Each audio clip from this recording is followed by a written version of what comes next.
Hello everyone, स्वागत है आप सभी का आज के सेशन में और मैं हूं आपका नेट वाला भैया। दोस्तों, आप यूजीसी नेट की प्रिपरेशन कर रहे होंगे या फिर आप असिस्टेंट प्रोफेसर बनना चाह रहे होंगे, तभी तो आप इस चैनल पे हैं। पहला चीज तो ये। दूसरी बात ये है कि एपीआई क्या होता है। क्या है एपीआई? क्या होता है API? Is equal to academic performance index. अब सर ये क्या है?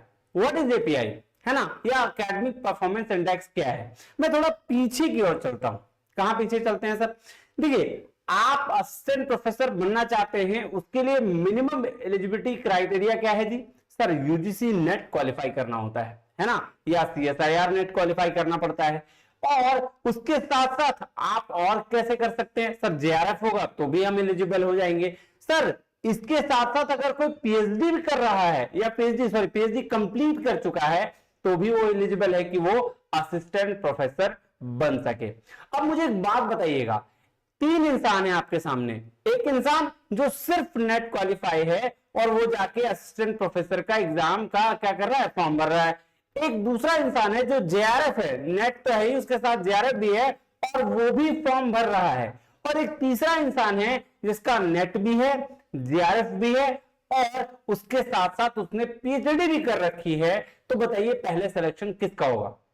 और ये सिलेक्शन जो होगा वो किस बेस पर होगा? देखिए, यही एक बेस है एकेडमिक परफॉर्मेंस इंडेक्स एपीआई, जिसके बेस पर यह डिसाइड होता है कि उस बंदे का स्कोरिंग कितना है। अब आप ही सोच के देखिए कि आप अगर पीएचडी किए हुए हैं, नेट जेआरएफ सब कुछ है, तो आपकी वैल्यू तो थोड़ा ज्यादा हो ही ना, है ना? क्योंकि आपने मेहनत करी है 5 साल ज्यादा पीएचडी के लिए जी। एक बंदा है सिर्फ यूजीसी नेट क्वालिफाई कर लिया और उसका भी सिलेक्शन हो रहा है, तो आपको तो लगेगा ना कि भाई साहब क्या करना है, फिर डिफरेंशिएट हो रहा है ना? कि मैं पीएचडी हूं, कोई नेट ही है, तो वो कैसे करेगा?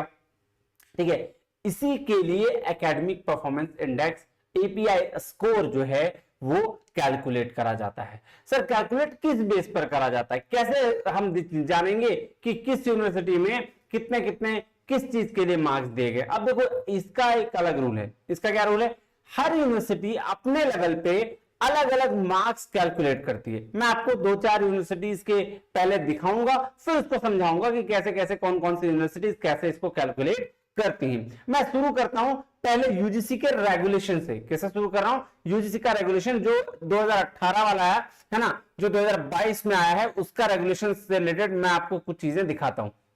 ठीक है, आइए शुरू करें। आइए सर, देखिए ये है यूजीसी नेट का यूजीसी का रेगुलेशन जो असिस्टेंट प्रोफेसर के लिए, यूनिवर्सिटी में असिस्टेंट प्रोफेसर का सिलेक्शन होना होता है इंटरव्यू के लिए, उसके लिए। आपको मैं एक बात बता दूं कि जब भी असिस्टेंट प्रोफेसर का सिलेक्शन होना होता है तो बहुत सारी स्टेट यूनिवर्सिटी या सेंट्रल यूनिवर्सिटी क्या करती है, एक एग्जाम लेती है और उस बेस पर इंटरव्यू कंडक्ट करती है, तो वो तो एक अलग बात हो गई। लेकिन जिसका एपीआई स्कोर के बेस पर सिलेक्शन होता है, उसमें क्या होता है, कुछ कुछ यूनिवर्सिटी 80 नंबर के एपीआई स्कोर रखती हैं और 20 नंबर का इंटरव्यू, है ना? और कुछ कुछ लोग क्या करते हैं, कुछ कुछ 25 का इंटरव्यू रखते हैं, कुछ कुछ 15 का इंटरव्यू रखते हैं। डिपेंड ऑन दी यूनिवर्सिटी कि वो किस किस तरीके से रखना चाहती है। कुछ कुछ 84 नंबर का एपीआई स्कोर रखते हैं। तो एपीआई स्कोर कैलकुलेट कैसे करेंगे, उससे पहले हम समझ लेते हैं कि अलग अलग यूनिवर्सिटीज में क्या क्या नियम है। देखिए, जो एकेडमिक रिकॉर्ड से आपका वो चेक करा जाता है कि आपने ग्रेजुएशन में कितना मार्क्स आया है। अब देखो कैसे पता चलेगा, देखो क्या कह रहा है, criteria for shortlisting the candidate interview for the post of assistant professor in university. तो भैया इंटरव्यू के लिए सिलेक्शन कैसे होना, इसी एपीआई स्कोर के, जिसका एपीआई स्कोर ज्यादा होगा उसको ज्यादा नंबर मिल जाएंगे। मैं समझाऊंगा, अभी आप फिलहाल इसको समझो। देखो, ग्रेजुएशन के लिए जिसने 80% या उससे ज्यादा मार्क्स लाया है उसके लिए उसको मिलते हैं 15 नंबर। जिसने 60 से 80 के बीच में स्कोर किया उसको 13 नंबर मिलते हैं। जिसने 55 से 60% के बीच में नंबर लाया है वो भाई साहब उसको 10 नंबर मिलते हैं। ये हो गया ग्रेजुएशन का। अगर हम बात करें पीजी, पोस्ट ग्रेजुएशन, यानी कि एमए, एमकॉम, फिर आपका एमएससी ये करके आए हैं, तो उसका स्कोर कितना है, 80 एंड अबव वाले का जो है जितना परसेंटेज आया होगा उसका है 28 मार्क्स। उसी तरह से 60 टू 80% वाले का, सॉरी 62, हाँ 80% वाले का है 25 मार्क्स और 55 टू 60 वाले का 20 मार्क्स है। ठीक है, एमफिल के लिए अगर 60% से अबव आपका मार्क्स आया तो आपको 7 पॉइंट मिलेंगे और अगर 55 टू 60% में नंबर आए तो 5 मार्क्स मिलेंगे। पीएचडी के लिए 30 मार्क्स होते थे, नेट के लिए आपके 5 और जेआरएफ के लिए 7 नंबर होते थे। रिसर्च पब्लिकेशन, अगर आपने आर्टिकल पब्लिश करवाया है तो हर आर्टिकल के लिए 2 नंबर मिलेंगे आपको, चाहे वो यूजीसी केयर लिस्टेड हो, चाहे पीयर रिव्यूड हो, चाहे आपके स्कोपस इंडेक्स्ड हो, नंबर आपको 2 ही मिलने हैं, ठीक है। और मैक्सिमम आप 5 बना सकते थे, ये क्या था 5 आप कर सकते हैं। इसके साथ टीचिंग का एक्सपीरियंस है, अगर आपका पोस्ट डॉक्टरल एक्सपीरियंस है तो वो आपका 10 नंबर वहां आपको मिल जाता था। तो ऐसे आपकी कैलकुलेशन, देखो एक तो ये तरीका हो गया, ये नंबर फिक्स नहीं है, मैं आपको बार बार कह रहा हूं ये नंबर फिक्स नहीं है, अलग अलग यूनिवर्सिटी इसका अलग अलग नंबर देखती है। मैं आपको दिखाता हूं, ये यूजीसी वाला हो गया, देखो एमफिल पीएचडी के लिए मैक्सिमम 30 मार्क्स है, जेआरएफ नेट के लिए 7 मार्क्स था। तो देखो जो काम था, एकेडमिक स्कोर कितना था 80, रिसर्च 10 और टीचिंग एक्सपीरियंस 10, यानी कि 100 नंबर टोटल हो गए, ठीक है। कुछ तो ऐसे किया किसी ने, अब कोई जो है अलग तरीके से कर रहा है। देखो ये क्या है सर, इसको दिखाने से पहले मैं आपको दिखाऊंगा यूनिवर्सिटी ऑफ दिल्ली का। देखो दिल्ली यूनिवर्सिटी, अब ये दिल्ली यूनिवर्सिटी कैसे करती है सिलेक्शन, ये भी देख लो, अलग अलग लोग है ना। देखो 2 कैटेगरी इन्होंने बना रखा है, 60% से ज्यादा वाले और 50 से 60% वाले। अगर अंडर ग्रेजुएट यानी कि आपका ग्रेजुएशन में आपका 60% से ज्यादा है तो आपको 10 नंबर मिलेंगे, और अगर कैटेगरी 2 यानी 50 से 60% वाले में 7 नंबर मिलेंगे। पोस्ट ग्रेजुएशन वाले जो है 15 और 55% वाले जो है उसके 11 नंबर मिलेंगे। एमफिल को 5 नंबर दिया जाएगा, पीएचडी के साथ नेट है तो 17 नंबर, और पीएचडी के साथ 17 नंबर और नेट है तो 3 नंबर और जेआरएफ है तो 5 नंबर। अब देखो यहीं पे डिफरेंस हो जा रहा है। अब ये लोग कंफ्यूज होते रहते हैं कि सर हमको कौन सा मिलेगा। तो भाई साहब आप जिस यूनिवर्सिटी में सिलेक्शन लोगे, जहां पे आप पढ़ोगे, जैसे झारखंड जैसे स्टेट में पीएचडी का मार्क्स 15 है ना। अगर आप पेपर अभी रिसेंट एक कॉन्ट्रेक्चुअल वाले में हुआ था तो उसमें पेपर का पॉइंट, अगर 2 ऑथर होते हैं तो भैया 0.6 0.4, और अगर एक सिंगल ऑथर पेपर लिखा है तो 1 नंबर मिलेगा। तो हर यूनिवर्सिटी अपने हिसाब से उसकी मार्किंग करती है और वो चीज आपको यूनिवर्सिटी के वेबसाइट में मिल जाएगा, ठीक है। अभी एक और यूनिवर्सिटी हम देखते हैं, ठीक है, ये देखो, ठीक है। इसमें क्या है, असिस्टेंट प्रोफेसर सिलेक्शन के लिए ग्रेजुएशन में 21 नंबर 80 से ऊपर वाले को, और 60 से 80 को 19, और 55 से 16 और 45 से कम वाले को 10। देखो इसमें 4 कैटेगरी बांट दिया। पोस्ट ग्रेजुएशन का भी वही हाल है ना। एमफिल का 7 नंबर 5 नंबर, पीएचडी का देखो यहाँ 25 दिया हुआ है, कहीं 20, कहीं 25, कहीं 30। फिर नेट विद जेआरएफ तो भैया 10, नेट का 8, सेट का 5, रिसर्च पब्लिकेशन 3, यहां देखो 3 ही दिया हुआ है, 2 नंबर हर का है तो यानी 6 नंबर दिया, मतलब 3 दिया हुआ है। तो ये डिपेंड करता है यूनिवर्सिटी के ऊपर कि वो आपको कैसे नंबर देती है। क्राइटेरिया यही होगा, नंबर वो ग्रेजुएशन पे देंगी, पोस्ट ग्रेजुएशन पे देगा, MPhil PhD net JRF net set इससे पे ही देगा, रिसर्च पब्लिकेशन पे ही देगा, टीचिंग एक्सपीरियंस पे ही देगा, लेकिन कितना नंबर देगा ये यूनिवर्सिटी डिसाइड करती है। क्लियर है बात। अब मैं आपको समझाता हूं कि कैलकुलेशन कैसे होता है। आइए मैं आपको कैलकुलेट करके बताता हूं। देखो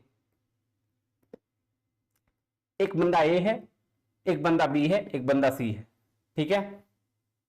ये सिर्फ नेट क्वालिफाइड है, ये जेआरएफ है, और ये जेआरएफ के साथ पीएचडी भी है, ठीक है। इसके 2 पेपर हैं, इसके 1 पेपर है, और इसके 1 भी नहीं है, 0 पेपर है, ठीक। क्लियर है बात जी।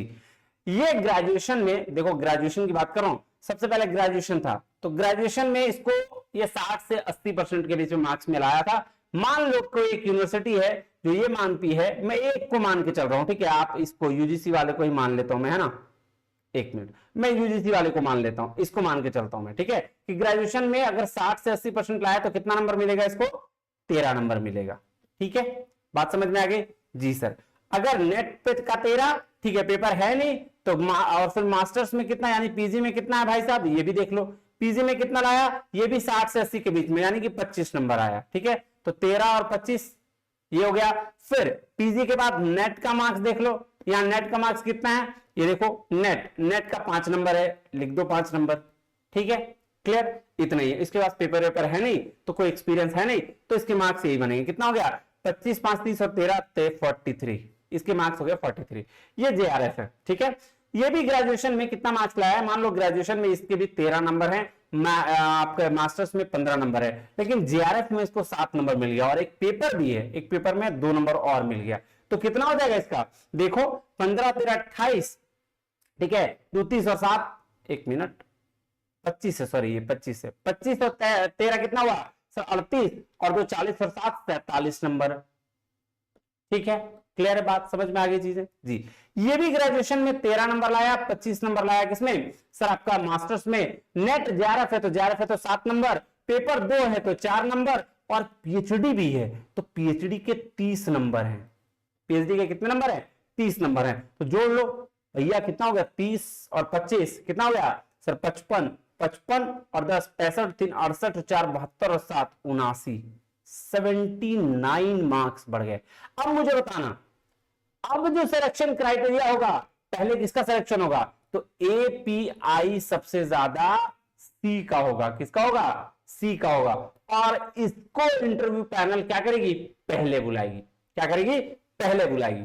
क्लियर है बात, समझ में आ गई बात, कोई दिक्कत परेशानी तो बताना। नहीं सर कोई दिक्कत परेशानी नहीं। तो ऐसे आपका कैलकुलेशन होता है किसका एपीआई का, ऐसे क्या होता है कैलकुलेशन होता है एपीआई का, हर यूनिवर्सिटी के हिसाब से अलग अलग लोगों के साथ। ठीक है जी, बात समझ में आ गई। तो एपीआई क्या है सर, एक क्राइटेरिया है, एकेडमिक परफॉर्मेंस इंडेक्स है, असिस्टेंट प्रोफेसर बनने के लिए मार्क्स कैलकुलेशन है ना। कैसे कैलकुलेट होता है, यूनिवर्सिटी के डिपेंड पर, यूनिवर्सिटी कितना कितना मार्क्स इन सब क्राइटेरिया पर देती है वो डिपेंड करता है, ये graduation post graduation MPhil PhD net marks और ये इस पर। ठीक है जी, मुझे उम्मीद है कि आपको समझ में आ गया होगा कि एकेडमिक परफॉर्मेंस इंडेक्स क्या है, एपीआई स्कोर कैसे कैलकुलेट होता है और एपीआई है क्या, है ना। चलिए फिर मिलते हैं अगले वीडियो में, तब तक के लिए बहुत बहुत धन्यवाद। अगर आप चैनल पे नए हैं तो उसको सब्सक्राइब जरूर करिएगा। थैंक यू वेरी मच, जय हिंद।